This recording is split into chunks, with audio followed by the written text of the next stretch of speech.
Pak Menawir terjadi macam ni sebenarnya daripada dalam perut lagi. Ya, semula jadi. Oh, dalam perut lagi. Ya, kalau orang kata Pak Menawir, saya tengok orang penyakit macam Pak Menawir elok je, boleh baik. Kalau umur dia dah 7-8 tahun nak jadi, insyaAllah ada jalan untuk baik.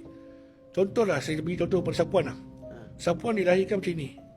Tiba-tiba Pak Menawir datang, Sapuan, cuba kau ubat diri kau supaya jadi muka macam Pak Menawir, boleh tak? Mesti tak boleh kan, sebab benda tu kan semua jadi daripada perut. Jadi macam mana pula boleh terjadi macam itu? Baik, dia ada dua cerita. Cerita yang pertama ni, Pak Menawir serahkan semuanya kuasa Allah. Dia berhak menjadikan hamba-hambanya dengan pelbagai-bagai rupa. Itu hadiah dan itu adalah anugerah daripada Allah. Tapi daripada cerita mistik ni pula, arwah Tok Wan Pak Menawir ni salah seorang pawang.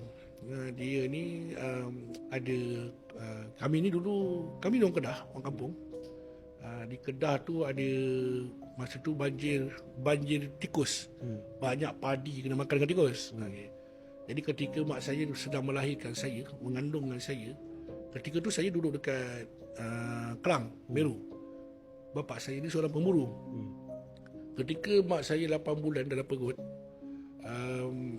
mak saya lapar makan nasi, nak pergi bawa pinggan tu pergi kat sinki lah, untuk basuh. Masa nak basuh tu, nampak ular sebesar peha, warna hitam kat dalam sinki.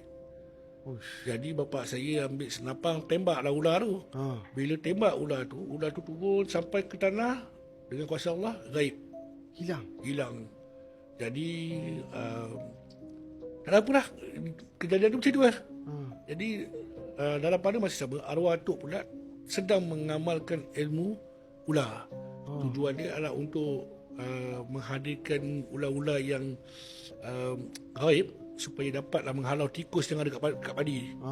Jadi selepas pada tamatnya pembelajaran arwah tu dapat mimpi daripada pendeta ular. Katanya akan ada satu musibah yang berlaku. Terima dengan cekal, terima dengan tabah. Jadi apa yang berlaku tu dapatlah cucu seperti saya.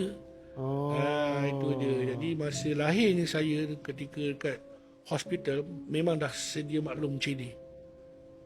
Doktor dah sedia maklum dah? Dah, tak, maksudnya dah keluar-keluar dah memang macam itu. Dia bukannya keluar-keluar tiba-tiba elok, tak ada. Dia keluar-keluar dah memang macam ni.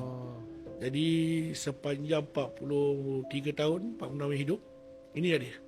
Pak Menawir berubat, dah banyak tempat berubat dah.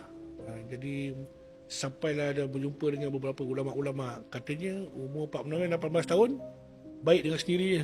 Atau ketika Pak Menawir kahwin, baik dengan sendirinya. Tapi Alhamdulillah Pak Menawir dah kahwin, dah ada anak 2-3. Keadaan Pak Menawir macam ini, dan Pak Menawir anggap dia rezeki. Dan Pak Menawir tak pernah rasa diri Pak Menawir ni macam ini. Sebab Pak Menawir akan jadikan kekurangan ni adalah untuk Pak Menawir ke depan, fight.